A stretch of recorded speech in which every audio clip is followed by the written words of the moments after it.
sommaire de ce journal, la pluie à Dakar et sa banlieue, la pluie d'hier après-midi avec son lot de désolation et de désarroi entre Cambérène, Pikine et Guédiawaye. Des maisons sont envahies par les eaux, des routes également difficilement praticables. Nous ferons le point dans cette édition.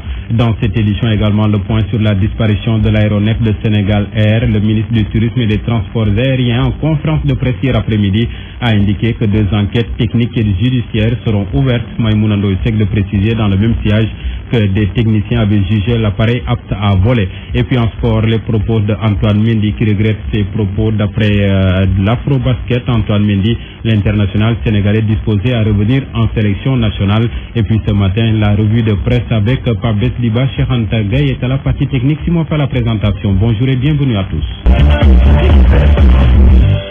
La banlieue de Dakar patauge. La pluie d'hier après-midi a envahi des maisons et même détruit des concessions. Plusieurs familles ont dû passer la nuit dehors ou ont été hébergées par des voisins. À Cambérène, par exemple, la désolation des habitants était totale, suivant ce reportage d'Alassane Baldé. Pour cet hivernage, les populations du village de Cambérène ont souffert le martyre.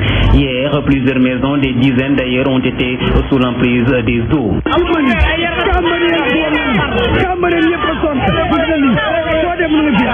Connues pour leur solidarité légendaire et en l'absence des autorités, elles ont fait avec les moyens du bord. Depuis 15 ans, s'il n'y a pas mort d'homme, nous avons une situation. Ce qui s'est passé l'année dernière, mais il y a des maisons, des populations qui se sentent livrées à elles-mêmes face à ce destin de plus en plus chronique. Nous complètement parce que nous avons en dépourvu. Toutes les maisons, depuis l'édifice, puis on a des formes. Nous avons un groupe électrogène, tout le problème Cambérène. C'est sur le niveau quoi. Ben groupe électrogène. Des actions, voilà ce que réclament les habitants fatigués des promesses politiciennes que les serrent chaque année les autorités pour les amadouer.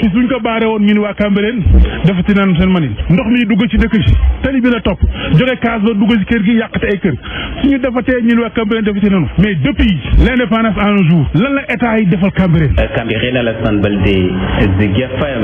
Alassane Baldé, Pikine n'est pas mis au loti. Là-bas également, les populations ont souffert le martyr après la pluie d'hier, entre maisons inondées, murs effondrés, routes coupées, marchés, cimetières envahis par les eaux de ruissellement. Plusieurs familles n'ont pas fermé l'œil de la nuit. Le constat dans ce reportage de Younoussa Baldé.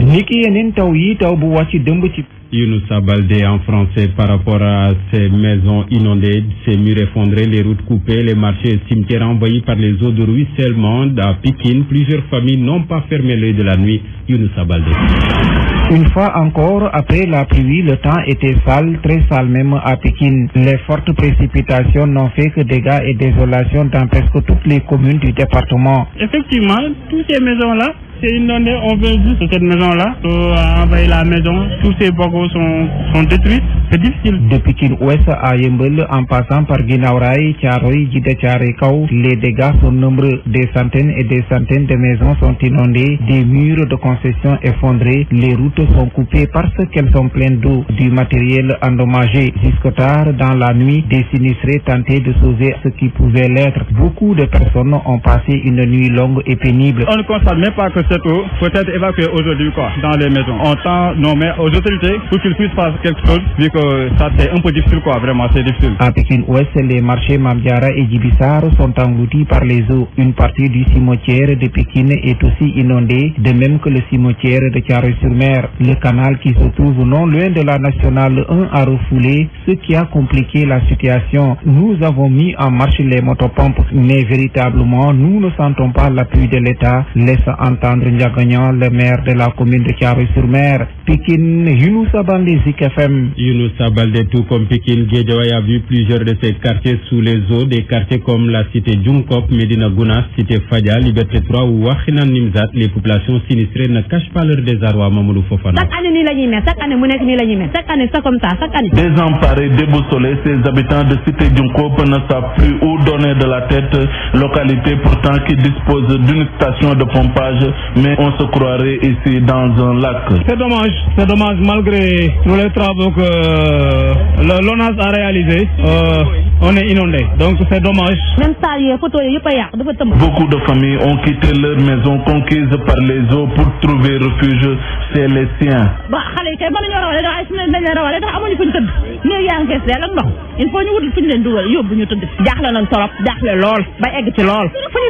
Médina Gounass, Wakna, Nimzat, Golf Sud, c'est des lieux de culte sous les eaux, des murs de clôture ou dalles de maisons qui s'affaissent, des routes coupées, des écoles inondées, des poteaux électriques qui prennent feu, un commerce à genoux.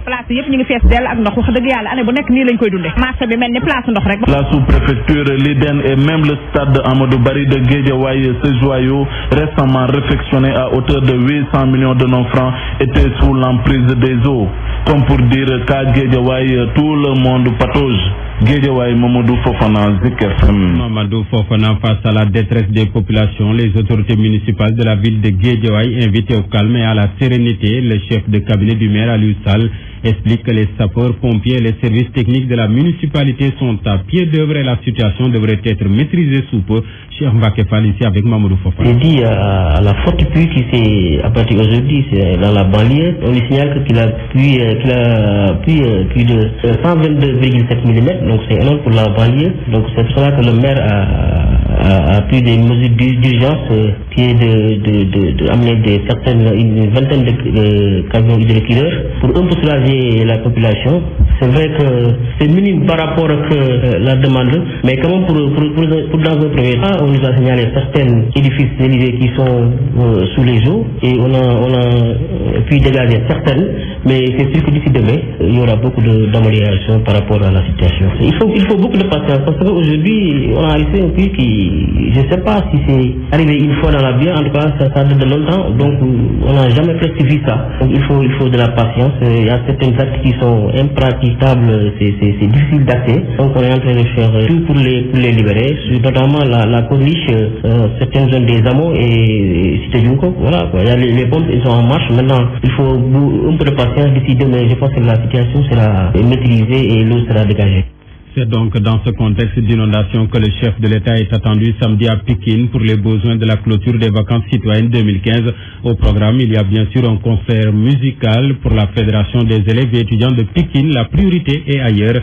Ce faisant, l'avocat des populations, ces élèves et étudiants estiment que l'heure n'est pas au divertissement. Oumarou Anne, le chargé de communication avec Nanko Bakayoko. Sur la venue du président de la République à Pikine le 12 septembre, pour clôturer les vacances citoyennes, en nous proposant un concert aussi à la fin. Ce que nous résultons la manière la plus ferme, la plus dure et la plus rigoureuse. Au moment où le Pikine est sous les eaux, devant Pikine et à l'avance de la mer, au moment où on parle de manque d'emploi à Pikine, et les résultats catastrophiques quand ils ne sont pas à l'heure du concert. C'est pas l'heure du jour. L'heure du jour, c'est quoi? C'est trouver des solutions pour les problèmes de Pikine. Parce que les professeurs font défaut à Pikine. Il ne faut pas comprendre que Pikine, qui est vraiment le plus peuplé du Sénégal et qui est plus près de Dakar. Donc Pikine a plus besoin de lycée que Dakar. Les professeurs manquent, les cadres manquent, donc les classes sont pétriques. Donc voilà que toutes ces choses-là, on ne peut pas maintenant se permettre de faire des concerts à ces heures. Et nous allons le magnifier par des banderoles. Nous ne sommes pas dans la violence, nous ne sommes pas dans la démarche de violence ou quoi que ce soit. Nous allons souhaiter la bienvenue et que si ce qui veut à l'université peut être à Pikine, en tout cas, ce ne sera pas de notre compte. Nous sommes.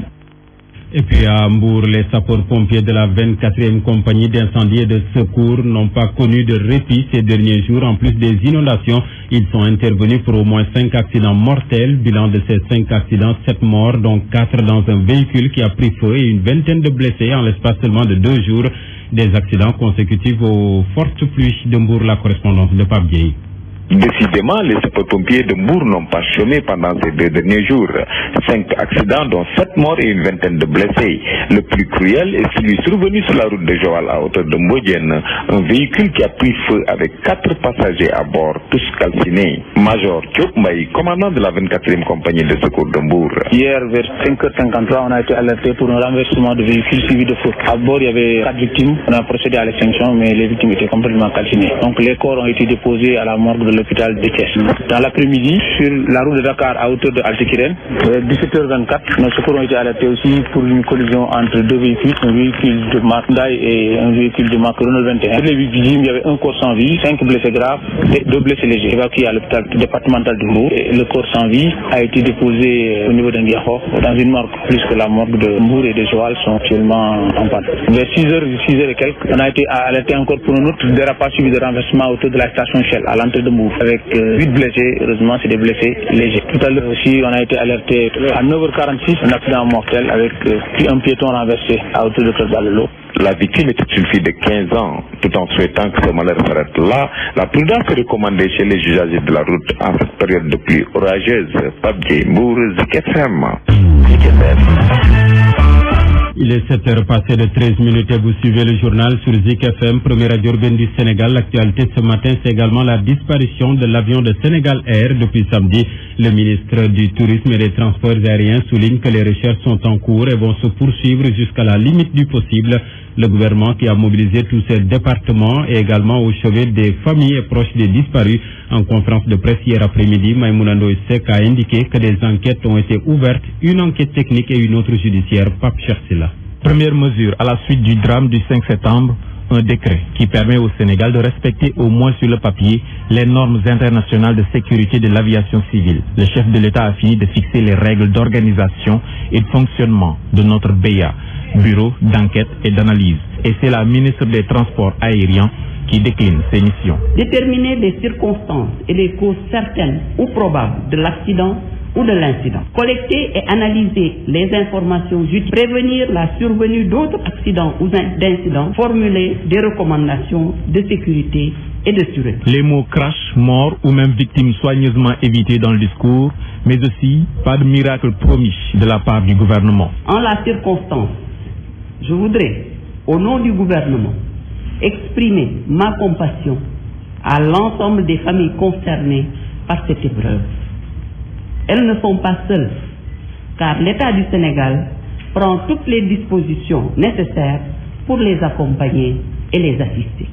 Une enquête technique sur les circonstances de l'accident bientôt lancée, de même qu'une autre enquête, mais cette fois-ci judiciaire, sous la direction du procureur de la République. Je renouvelle l'engagement du gouvernement à assurer dans les meilleures conditions le suivi et l'évaluation du dossier et d'en tirer toutes les conséquences de droit. Nous parlions tout à l'heure de la disparition de l'aéronef de Sénégal Air depuis samedi. L'aéronef de Sénégal Air qui avait un certificat de navigabilité puisque les techniciens l'avaient jugé apte à prendre les airs. C'est ce que nous explique Maïmouna Ndoye Seck, qui est le ministre du Tourisme et des Transports aériens. Nous l'écoutons avec Pape Chersila. L'ANACIM n'a pas pour rôle de clouer un avion au sol, mais d'aider les propriétaires de ces avions à lever les contraintes qui font que le certificat n'est pas donné. Et dans le cadre de ce travail-là, je vais rappeler que cette compagnie détenait 3 avions. L'un des avions a été radié par l'ANACIM. Le deuxième avion est aujourd'hui immobilisé dans les hangars de l'aéroport. Et c'est le 3e avion qui a été jugé apte par les techniciens de l'ANACIM à reprendre les airs, qui a été autorisé à reprendre ses activités sur une période qui devait se terminer à la fin de l'année. Et puis nous parlons de tout à fait autre chose maintenant avec le civisme et la citoyenneté qui était au menu de la seconde rencontre de la Jeune Chambre internationale, une rencontre qui s'est tenue à Rufisque. Les membres entendent ainsi susciter chez leurs camarades l'amour de la patrie et le sens du devoir accompli. Pour eux, le développement durable ne peut être possible que si les jeunes sont animés par le culte du civisme et de la citoyenneté. Cheikh Ahmed Tidiane Seck. La Jeune Chambre marque sa présence à Rufisque pour sa deuxième rencontre tenue dans la cité de Mamkoumouglam. L'organisation internationale s'est intéressée à la problématique de la citoyenneté et du civisme chez les jeunes. Le renforcement de ce civisme, de cette citoyenneté active, de cette culture solidaire. Le Sénégal appelle le citoyen à s'impliquer dans la recherche de solutions, le citoyen à être un modèle. À être un individu utile pour sa Jeune Chambre, faire comprendre aux jeunes qu'ils ont des solutions par rapport aux problèmes de ces communautés. Citoyenneté et civisme, deux concepts qui aujourd'hui ont du mal à être bien compris et adoptés par une bonne partie de la jeunesse. Le président d'honneur de la Jeune Chambre exhorte les jeunes des différentes localités à s'approprier des valeurs et idéaux de la dite institution. Aujourd'hui, on est en train de reprendre les choses avec les Fabiens pour créer encore ces exemples, les réveiller. L'objectif est le même, c'est de travailler en décentralisation, assister les populations, faire de sorte que les jeunes et les citoyens d'engagement vers les populations et vers le land. Mais je pense que c'est extrêmement clair. Mais pour cela, je dis comme l'a dit Samuel, citoyen ému de civisme, Cheikh Ahmed Tidiane Seck, Rufisque, Zik FM. Cheikh Ahmed Yansek, en plus bref, le procès d'Hissène Habré qui reprend ce matin, l'ancien président du Tchad qui avait refusé de comparaître hier à la reprise de son procès. Après 45 jours de suspension, a été extrait de force de la cave du tribunal pour être présenté à la Cour des chambres africaines extraordinaires. Hissène Habré, qui soutient que son jugement est une parodie de procès, est poursuivi pour crimes de guerre, crimes contre l'humanité et torture. Direction la ville de Tambacounda où les motos Jakarta assurent le transport des populations. Ces motos font partie des moyens de locomotion les plus utilisés et elles occupent d'ailleurs une bonne partie des jeunes de la commune avec tous les risques d'accident qu'il y a autour de ce type de transport. Amadour Amar Diallo. À Tambacounda, le visiteur qui débarque est marqué par la présence des motos Jakarta. Ces mototaxis font partie du décor de la ville. La plupart des personnes qui s'adonnent à cette activité sont des jeunes. Une manière pour eux de lutter contre le chômage et l'oisiveté. À Tamba, les Jakarta foisonnent à gogo parce qu'il n'y a pas de boulot. Ces jeunes sont pourtant pour la plupart des diplômés. Ils n'ont pas le choix. On n'a pas le choix. Parce que, imaginons des jeunes diplômés qui sont sur la route à faire des taxis motos. Bon, parce que c'est une manque de choix. Ça dépend de ça. Si tu voulais descendre de 5 h du matin jusqu'à 23 h, on est sur la route. On se focalise sur les motos Jakarta. Bon, pour autant subvenir à quelques besoins. Cette activité exercée par ces jeunes n'est pas sans conséquence. Entre eux, les taxis et les bus Tata, c'est souvent des problèmes à n'en plus finir. On se heurtait avec des voitures telles que des taxis jaunes, rouges là et des Tata là, et d'autres voitures qui nous viennent nous heurter. Entre nous-mêmes, on se fait des chocs. Pendant les périodes de fête, les conducteurs de taxis moto sont souvent victimes d'agressions ou de vols. Victimes de vol et d'agression, c'est un peu plus fréquent pendant les périodes de fête. À Tambacounda, les Jakarta assurent le transport. Les populations choisissent ces motos comme moyen pour se déplacer. Une activité dont les risques sont énormes du côté de ces jeunes. Avec succès à la Tambacounda, Anna Diallo, Zik FM. Une fenêtre sur le monde, une petite fenêtre que nous ouvrons d'abord sur la Guinée-Bissau qui a un nouveau gouvernement après un mois de crise. Sur proposition du Premier ministre Bassirou Dia, le président José Mario Vaz a signé un décret hier nommant la nouvelle équipe qui comprend 16 ministres et 15 secrétaires d'État. Ces derniers devaient d'ailleurs prêter serment dans la soirée hier à la présidence de la République. Et puis en Côte d'Ivoire, le ministre de la fonction publique qui indique que 2000 fonctionnaires fraudeurs ont été découverts cette année. Ces derniers selon Cissé Ibrahim Bakongo, émargés à la fonction publique alors qu'ils bénéficiaient de numéros de matricule acquis frauduleusement. En Côte d'Ivoire, un recensement avait permis en 2013 d'identifier 3000 emplois fictifs dans la fonction publique. Vous êtes sur Zik FM, première radio urbaine du Sénégal. L'actualité des sports ce matin avec Lamine Gueye. Lamine, bonjour. Bonjour Simon Faye, bonjour à tous. Du football pour démarrer avec les Lions qui sont face au Bafana pour le challenge Mandela. Oui, le Sénégal retrouve l'Afrique du Sud pour ce challenge Mandela version 2015. La rencontre est prévue à 17h GMT, heure de Dakar également, au Orlando Stadium de Johannesburg en direct sur la RTS selon un communiqué de la Fédération sénégalaise de football qui précise que le signal de diffusion est donné gratuitement. Les Lions et les Bafana ont connu des fortunes diverses au deuxième tour des éliminatoires de la CAN Gabon 2017. Le Sénégal a dominé la Namibie à Windhoek 2-0 alors que l'Afrique du Sud a été battue 3-1 par la Mauritanie à Nouakchott. Il s'agira donc pour le Sénégal de rester sur le tempo de victoire depuis l'avènement d'Aliou Cissé, le sélectionneur national. On verra, ce serait donc à 17h GMT. Et puis en basket, Antoine Mendy qui revient sur sa décision de renoncer à l'équipe nationale. Il plaide pour une fédération plus forte. Oui, Antoine Mendy, ailier des Lions, qui avait pris part au dernier Afro-Basket, qui a vu le Sénégal échouer en demi-finale face au Nigeria. Le Nigeria, d'ailleurs, futur champion d'Afrique, il avait annoncé à Antoine Mendy dans la foulée qu'il ne jouerait plus pour le Sénégal, excédé par les conditions difficiles qu'il a vécues avec ses coéquipiers, mais il semble désormais revenir à de meilleurs sentiments.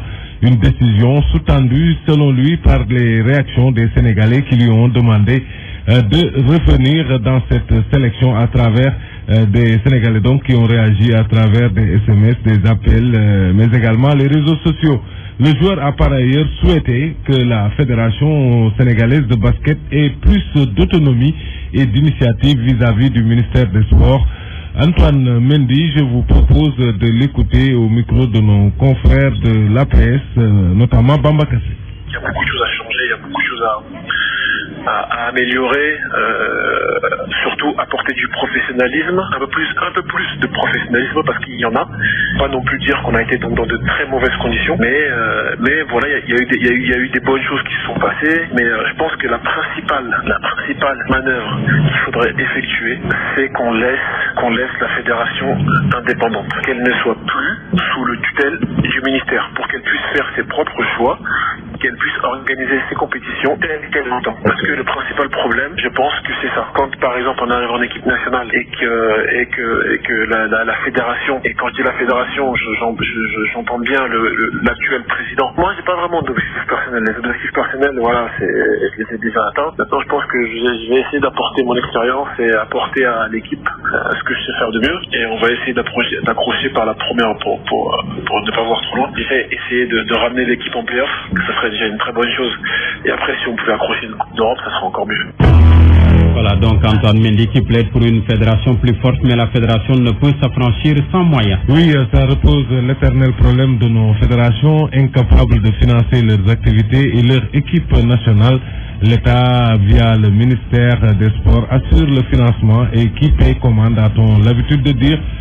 Pour justement Léopold Zalé, le monsieur comme du DIC, le président Macky Sall devrait libérer le 1% promis aux sportifs.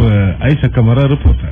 Après avoir tenu des propos assez durs envers la Fédération sénégalaise de basketball sur la manière dont elle gère la discipline, Antoine Mendy est revenu à de meilleurs sentiments. Un geste noble selon le Paul Zali du Dakar Université Club. Je pense que aussi c'est ça la grandeur d'un homme. Certainement c'est une erreur qui a été commise dans sa communication. Mais le fait qu'il ait décidé de revenir, je pense que c'est tout le peuple sénégalais qui doit le saluer. Léopold Zali n'a pas manqué l'occasion de déplorer le maigre budget alloué au sport, un avis qu'il partage avec Antoine Mendy. On ne demande pas au président de la République de vraiment respecter ce qu'il avait promis au peuple sénégalais, c'est-à-dire de donner 1% du budget national au sport. C'est qu'on se trompe, une fédération forte ou quoi. Ça veut dire quoi? Ça veut dire donner les moyens nécessaires au ministère des Sports. Par ailleurs, il soutient que le Sénégal n'a pas les moyens pour gagner l'Afro-Basket. Le Sénégal mënul gën a titré ci basket. Sentiment de honte, véritable honte à la FIBA Afrique. Devant tous les responsables du basketball continental, on a cité le Sénégal comme un mauvais élève par rapport aux infrastructures du basketball. Le Sénégal, le pays qui, par rapport au basket, est le plus titré sur le continent, mais ce Sénégal qui n'a même pas de stadium digne de ce nom. Comme le mauvais élève en termes d'infrastructures sportives. Antoine Mendy, un pilier bien important pour la tanière, selon le Paul Zali, qui n'a pas manqué l'occasion de déplorer le manque d'infrastructures sportives au Sénégal. Voilà, Aïcha Kamara, juste rappeler Simon que les Lyonnais du basket sont à Brazza. Ils débutent les Jeux africains demain. Ce sera face au Gabon. Les protégés de Tafagay visent bien sûr l'or et les Jeux olympiques avant l'Afro-basket prévu à Yaoundé au Cameroun. C'est du 24 septembre au 3 octobre. Voilà pour la page. Merci.